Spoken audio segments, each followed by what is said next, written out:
Xin chào cô bác, anh chị và các bạn. Hôm nay mình chia sẻ thêm một công thức mới để làm món bánh bông lan nguyên trứng. Với cách làm này thì mình làm được cái cốt bánh để mình làm bánh sinh nhật nè. Hoặc là không có lò nướng thì mình làm bằng lò nướng than.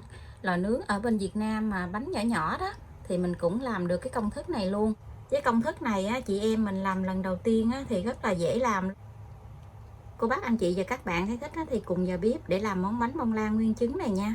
Nguyên liệu để mình làm món bánh hôm nay thì ở đây mình có là 70g bột mì đa dụng, 15g bột bắp, 80g đường, 25g sữa và 25g bơ. Mình có 3 trái trứng gà, mỗi một trứng là 60g, tính cả vỏ luôn. Trứng gà hôm nay thì mình lựa cái size nhỏ. Thành phần nguyên liệu thì mình sẽ để ở dưới đường mô tả để cho cô bác anh chị dễ tham khảo nha.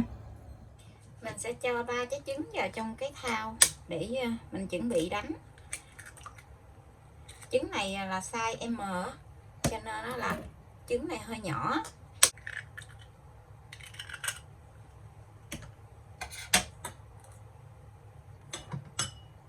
Mình cho cái phần đường vô trong trứng luôn. Mình thêm tí xíu vani, nếu như ở nhà mình không có thích mùi vani thì mình khỏi cho. Mình cho khoảng 1 muỗng cà phê.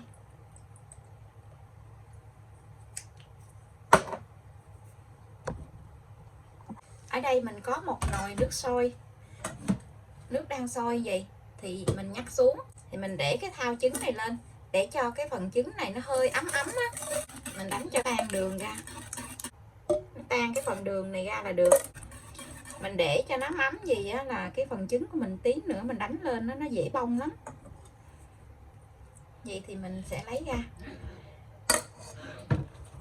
Thì cái phần nước sôi này thì mình sẽ để cái bơ với lại sữa vô trong cái nồi nước sôi này để cho nó tan chảy ra. Mình sẽ dùng cái máy đánh trứng để mình đánh bong cái phần trứng này lên. Cái máy mình nó có 6 số thì mình đánh ở số 4 nha. Đánh cái số lớn luôn.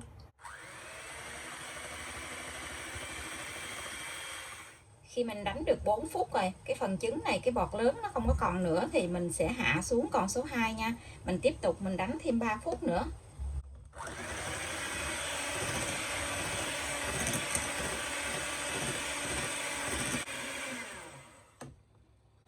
Cái phần kem của mình đánh, khi mà mình nhắc cái que lên nó có cái dòng cố định gì, nó không có bị lan ra là cái phần kem của mình đã được nha. Khi dòng chảy nó chảy xuống mà nó không có lan ra liền như vậy là được nha.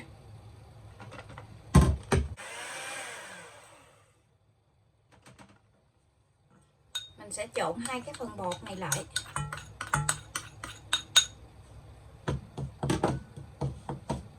Thì mình sẽ chia ra làm 3 lần để mình gây vào trong cái phần trứng này nha. Mình gây qua nhiều lần gì nè để cho cái bột của mình nó đều nó không có bị gión cục.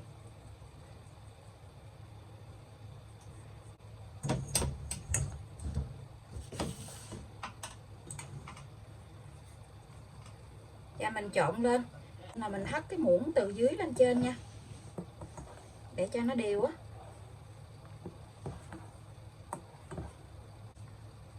Tiếp tục thì mình trộn thêm 2 lần nữa.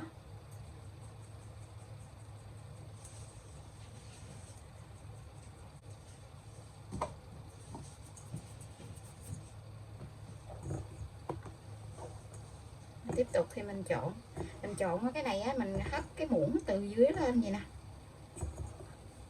để cho nó đều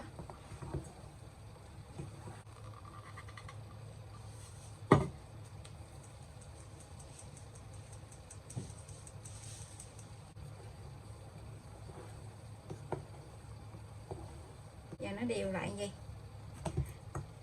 Thì cái phần bơ này mình cũng để cho nó tan chảy rồi, nó hơi ấm ấm luôn. Thì mình lấy tí xíu bột này nè, mình cho vào trong cái phần bơ này, mình khuấy cho nó đều lên. Mình làm gì khi mà mình đổ vào trong cái thau bột nó sẽ đều hơn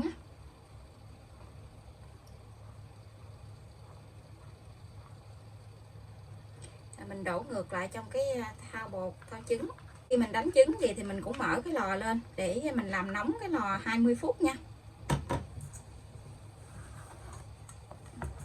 mình trộn cho cái phần sữa với lại bơ trứng cho nó đều. Mình cũng trộn, mình hất từ dưới lên vậy. Mình trộn cho nó sát với cái đáy thau vậy nè, để cho cái phần sữa với lại bơ lúc nãy mình để vô cho nó đều hết luôn.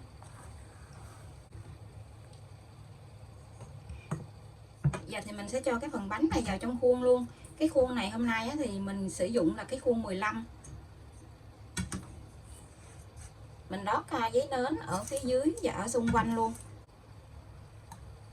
Khi mình cho cái bánh này vô, mình đổ cao lên, mình đổ cái bột nó, mình kéo cao lên, mình để cao lên vậy nè, cho cái bột nó chảy xuống, nó dỡ cái bọt khí nó đi bớt á.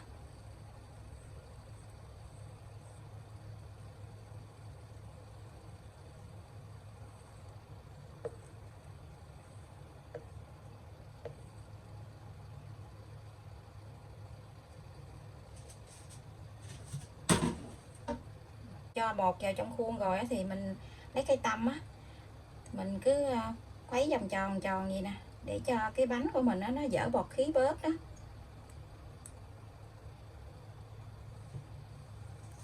Bây giờ thì mình sẽ cho cái phần bánh này vào trong lò để nướng liền nha. Cái lò của mình nó có 3 ngăn thì mình để ở ngăn dưới luôn, ngăn thứ 3, ngăn dưới luôn nè. Mình mở nhiệt độ là 150 độ C. 150 độ C, mình mở 2 lửa. Mình nướng là 45 phút nha. Nướng cái bánh này thì mình không có cần bật quạt. Bánh mình đã nướng được 25 phút rồi nè. Nó nở lên đầy cái khuôn luôn. Cái lò của mình nó không có cái bóng đèn ở bên trong, mình gọi cái bóng đèn ở ngoài vô. Cái lò của mình là cái lò thường thôi, nhỏ, cũ lắm này. Bánh ở bên trong nó nở lên rất là đẹp luôn kìa. Nó đầy cái khuôn luôn. Bánh của mình nướng bây giờ đã được 30 phút rồi nè. Nè, thời gian là 30 phút rồi. Cái mặt bánh đó, nó cũng vàng ươm mà. Mình thích cái mặt bánh nó có cái màu vàng nâu á, cho nên nó là mình để hết cái thời gian này luôn. Thời gian là 45 phút. Ở video trước có mình chia sẻ cái bánh bông lan bơ á, có bạn nói là cái nhiệt độ lửa trên nó cao hơn là lửa dưới. Nhưng mà không phải đâu. Cái nhiệt độ của mình chỉnh nó bằng nhau luôn. Nhưng mà tại vì cái khuôn của mình ở phía dưới là nó có cái dĩ nướng nè, rồi thêm có cái khuôn nữa, rồi thêm mình lót thêm một cái miếng giấy nến, cho nên nó là cái phần bánh ở phía dưới là nó vừa tới thôi. Còn ở bên trên đó là mình không có lót cái gì hết. Thì mình muốn để cho cái màu bánh của mình nó có vàng nâu á, cái thời gian mình canh lửa nó phù hợp để cho cái mặt bánh nó có cái màu vàng nâu vậy á, chứ không phải là lửa trên hay là lửa dưới gì nó cao hết trơn á. Mình để cái mặt bánh nó vàng nâu gì nè, cái bánh nó thơm lắm. Bánh của mình đã được 45 phút rồi. Và mình hé cái cửa lò ra, mình để cái bánh ở trong lò thêm 5 phút nữa để cho cái nhiệt độ nó hạ xuống từ từ á. Sau 5 phút thì mình sẽ lấy cái phần bánh này ra. Cái bánh nó rất là đẹp luôn nè. Lấy cái bánh ra thì mình sẽ thả xuống với cái bàn vài cái vậy, để cho cái bánh nó tách ra khỏi khuôn á. Nhìn rất là đẹp luôn. Đây là cái khuôn đáy gời á, cho nên nó là mình dùng cái chén hay là cái ly gì nó nhỏ hơn cái khuôn á, rồi mình để cái khuôn lên gì để mình lấy cái bánh ra cho nó dễ. Gì thì mình lấy cái bánh ra, thì mình cũng lấy luôn cái phần giấy nến ra, để cho cái mồ hôi của bánh nó không có động lại á.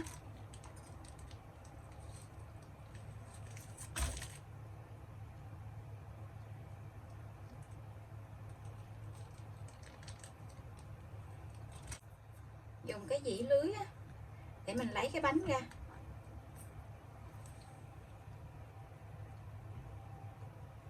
Mình lấy luôn cái miếng này ra nè.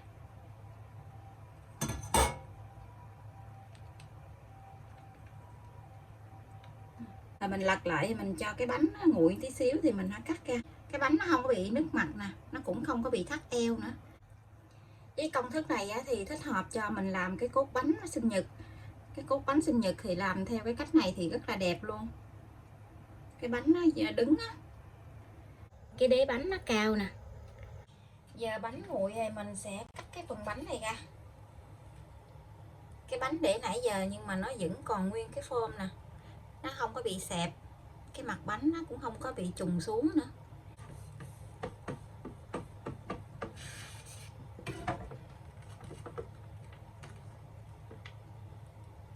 Cái bánh nè nhìn ngon ghê chưa, rất là xốp luôn á.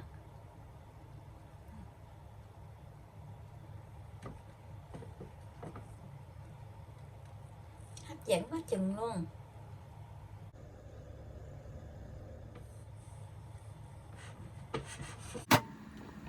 Bánh rất là mềm xốp, ngon lắm luôn. Hàng tuần vào ngày Chủ nhật thì mình sẽ chia sẻ một món bánh ngọt. Nếu như cô bác anh chị và các bạn thấy thích thì cùng vào bếp để làm món bánh bông lan nguyên trứng này nha. Bây giờ thì mình xin chào tạm biệt, hẹn cô bác anh chị và các bạn lại video tiếp theo. Cảm ơn cô bác anh chị và các bạn đã xem video của mình. Xin chào và hẹn gặp lại.